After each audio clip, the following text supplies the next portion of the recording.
हाय मित्रांनो, कशा आहात तुम्ही? तर हाच आपला इंटरेस्टिंग ब्लॉग आहे. सकाळ सकाळ लवकर उठून आवरलं वगैरे आणि मी गेले वारी बघायला.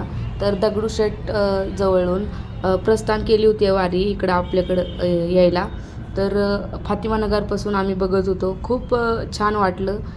गेल्या गेल्या ज्ञानेश्वर महाराजाची पालखी पण आम्ही बघितली आणि अलग अलग गावामधले अलग अलग शहरामधली लोक आले होते एकसोबत. तरी बघायला खूप आनंद वाटत होता. वारकरी गाणी म्हणत होते, बायका चालत होत्या, डोक्यावर त्यांच्या तुळस वगैरे होती.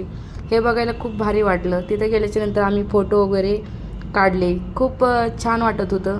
आणि त्यानंतर तुकाराम महाराजाची पालखी पण आली. पालखीला खूप जास्त गर्दी होती, त्याच्यामुळे जवळून काही दर्शन मिळाले नाही. पण आपण बघितलं, हेच आपलं नशीब आहे आणि देव आपल्याला आशीर्वाद तरी पण देणारच आहे. तर आम्ही वारी वगैरे बघितली. जशी वारी पुढे गेली तेव्हाच आम्ही नाही का घरी आलो.